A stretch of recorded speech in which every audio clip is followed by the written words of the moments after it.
Assalamualaikum warahmatullahi wabarakatuh. Halo semuanya, perkenalkan nama saya Siti Liatul Maspupa dengan NIM 240201020394, kelas MJ 807. Di sini saya akan mempresentasikan ujian tengah semester mata kuliah bisnis Big Data dengan dosen pengampu yaitu Bapak Dr. Ucuk Darussalam STMT.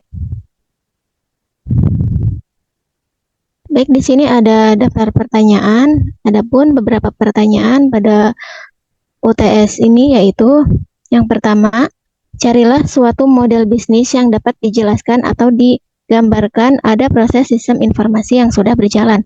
Jelaskan dalam bentuk diagram cara kerja sistem informasi. Model bisnis bisa merujuk pada suatu referensi online atau pengamatan di sekitar Anda. Lalu soal yang kedua yaitu dari diagram sistem informasi yang sudah berjalan, jelaskan sebagai berikut. A. Proses transaksi dengan customer. B. Proses produksi. C. Proses distribusi. Dan D. Proses layanan konsumen. Lalu pertanyaan yang ketiga yaitu jelaskan rancangan penerapan Big Data yang menampung luaran data dari semua proses bisnis yang berjalan. Dan pertanyaan yang keempat yaitu jelaskan rancangan keunggulan penerapan Big Data yang Anda usulkan.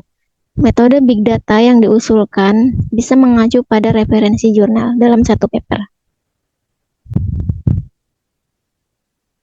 Baik, di sini saya akan menjawab pertanyaan nomor 1. Adapun model bisnis Big Data yang diusulkan dalam analisis ini yaitu pada PT Coca-Cola Euro-Pacific Partners Indonesia dalam menjual, memproduksi, dan mendistribusikan produknya langsung kepada konsumen atau retail.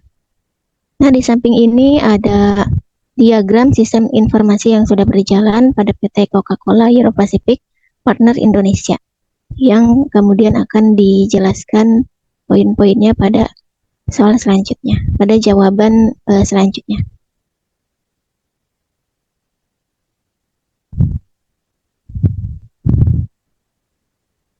Nah, di sini saya akan menjawab bagian nomor 2, berdasarkan diagram model bisnis sistem informasi yang sudah berjalan tersebut, maka dapat dijelaskan proses-proses sebagai berikut. A. Proses transaksi dengan customer. Dalam bisnis PT Coca-Cola Euro-Pacific Partners Indonesia, kegiatan transaksi dengan customer dilakukan ketika konsumen membeli produk di toko retail seperti minimarket atau supermarket. Kemudian data penjualan dari toko retail akan masuk ke dalam sistem informasi ERP atau Enterprise Resource Planning. Berdasarkan data order tersebut, kemudian dilakukan analisis perencanaan produksi dan distribusi. Adapun data yang dihasilkan dari proses ini yaitu ada data produk yang dibeli, total penjualan, waktu kegiatan transaksi, dan harga produk yang dijual. B. Proses produksi. Berikut ini merupakan proses produksi dari bisnis Coca-Cola yang mencakup beberapa tahap, diantaranya yaitu tahap pertama yaitu proses persiapan bahan baku.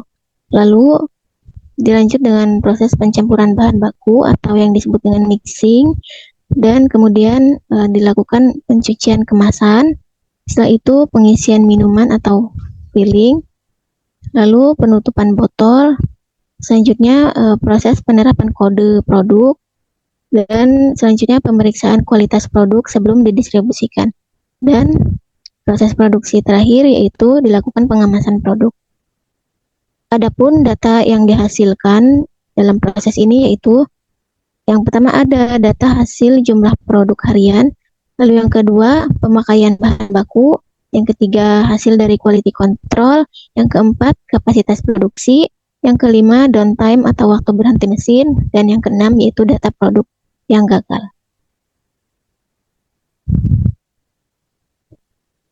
C. Proses distribusi. Apabila produk telah selesai diproduksi, kemudian langkah selanjutnya produk disimpan di dalam gudang penyimpanan produk jadi. Lalu produk didistribusikan ke minimarket atau supermarket. Dalam proses pendistribusiannya, Coca-Cola menggunakan sistem distribusi secara langsung maupun tidak langsung. Adapun data-data yang dihasilkan dari proses ini yaitu ada data persediaan stok barang, data pengiriman barang, informasi waktu pengiriman, lokasi tempat distribusi, tingkat D. Proses layanan konsumen. Feedback dan keluhan pelanggan dapat disampaikan melalui layanan pelanggan. Segala bentuk informasi terkait feedback dan keluhan pelanggan dicatat dan dimasukkan ke dalam sistem untuk dilakukan evaluasi mengenai kualitas produk maupun layanan.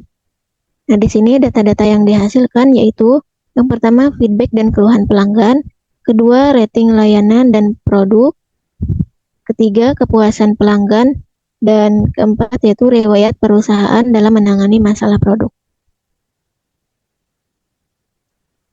Nah, di sini ada rancangan penerapan Big Data, yaitu pada jawaban nomor 3. Rancangan penerapan Big Data yaitu merupakan data yang diperoleh dari hasil proses aktivitas tersebut, di mana proses tersebut menghasilkan data luaran yang bersifat terstruktur maupun tidak terstruktur. Maka dari itu, untuk menampung seluruh data ini diperlukan adanya penerapan data lake dalam model bisnis Big Data agar menciptakan sumber-sumber informasi yang terintegrasi. Nah, di sini ada diagram rancangan penerapan Big Data yang kemudian akan dijelaskan pada slide selanjutnya. Langkah pertama dalam rancangan penerapan Big Data pada PT Coca-Cola Europacific Partners Indonesia adalah dengan mengumpulkan data dari seluruh kegiatan bisnis, data transaksi, data produksi, data distribusi, dan data layanan pelanggan. Data transaksi penjualan, yaitu mencakup data produksi, total penjualan, waktu transaksi, dan harga produk.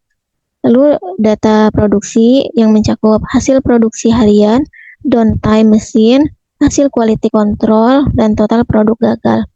Data distribusi yaitu mencakup data pengiriman barang, lokasi distribusi, dan status pengiriman.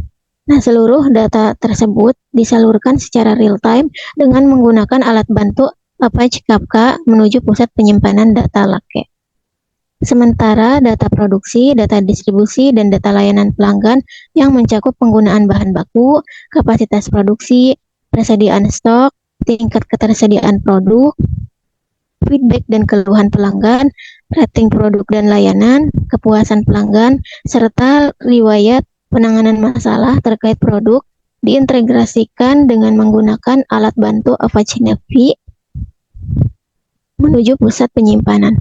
Apache Navi digunakan untuk memindahkan dan mengintegrasikan data dari berbagai sistem menuju pusat penyimpanan data lake. Apabila seluruh data telah dikumpulkan, tahap selanjutnya yaitu data disimpan ke dalam data lake dengan menggunakan Hadoop Distributed File System atau HDFS. Data lake dapat menyimpan dalam jumlah besar, baik data secara terstruktur maupun tidak terstruktur, sehingga perusahaan dapat mengakses kembali seluruh data yang tersimpan di dalam data lake. Setelah data tersimpan, kemudian tahap selanjutnya yaitu seluruh data diolah dengan menggunakan Apache Spark yang mencakup tahap ETL atau Extract, Transforms, dan Loads, data cleaning dan data integration, dan data transformation. Tahap ETP dilakukan untuk mengambil dan memindahkan data dari setiap sumber ke lingkungan analisis. Data cleaning merupakan tahap pembersihan data yang duplikat, data yang tidak lengkap, atau data yang tidak valid. Data integration digunakan untuk mengintegrasikan data-data transaksi, data produksi, data distribusi, dan data layanan konsumen yang dihubungkan menjadi satu kesatuan informasi. Sementara data transformation merupakan tahapan yang dilakukan untuk mengubah data mentah menjadi data yang terstruktur. Data yang sudah diolah lalu ditampilkan ke dalam bentuk dashboard business intelligence agar lebih mudah untuk dipahami. Adapun dashboard yang dihasilkan yaitu berupa dashboard transaksi, dashboard produksi, dashboard distribusi, dan dashboard layanan konsumen. Dashboard transaksi berguna untuk meninjau tren penjualan produk dan memantau produk mana saja yang paling laku di pasaran. Dashboard produksi digunakan untuk memantau barang hasil produksi tingkat efektivitas dan efisiensi mesin, dan memantau kualitas produk jadi. Sementara itu, dashboard distribusi digunakan untuk melakukan pengawasan terkait persediaan stok barang dan pengiriman barang. Kemudian, data layanan konsumen digunakan untuk mengukur tingkat kepuasan pelanggan dan seluruh keluhan serta saran dari pelanggan. Berdasarkan data hasil analisis dari dashboard Business Intelligence, dapat dilakukan pengambilan keputusan yang strategis oleh pihak manajemen, seperti memperkirakan permintaan pasar yang disesuaikan dengan hasil penjualan sebelumnya, menyusun rencana produksi agar total keseluruhan produksi sesuai dengan kebutuhan pasar dan preferensi pelanggan, mengoptimalkan persediaan stok barang agar produk yang dihasilkan tidak kekurangan maupun kelebihan produksi, melakukan evaluasi terhadap kualitas dan kuantitas produk serta layanan yang berdasarkan pada data layanan konsumen, dan meningkatkan kepuasan pelanggan dengan memperbaiki layanan dan meningkatkan kualitas produk.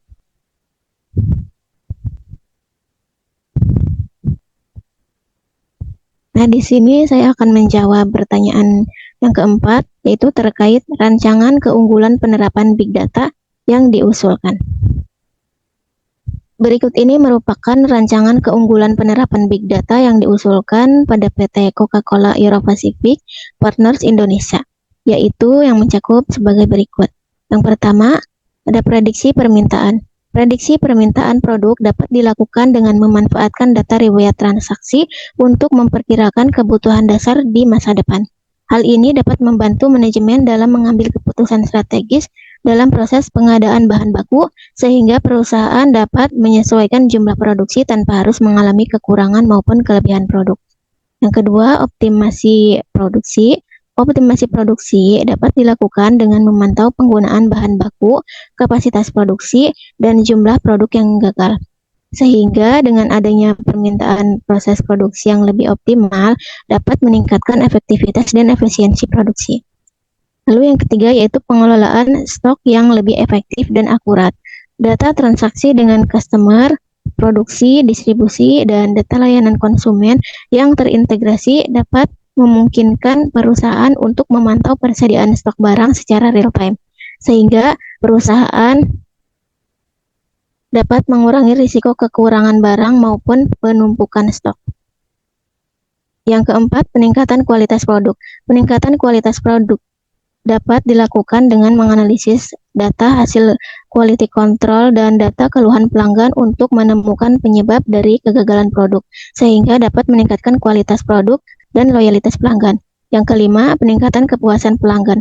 Data feedback dan data keluhan pelanggan, rating, kepuasan pelanggan, serta riwayat penanganan masalah produk dianalisis untuk mengetahui dan mengidentifikasi setiap kebutuhan dan harapan konsumen terhadap produk maupun perusahaan, sehingga dapat meningkatkan kualitas produk dan layanan. Yang keenam, yaitu pengambilan keputusan yang lebih cepat dan tepat.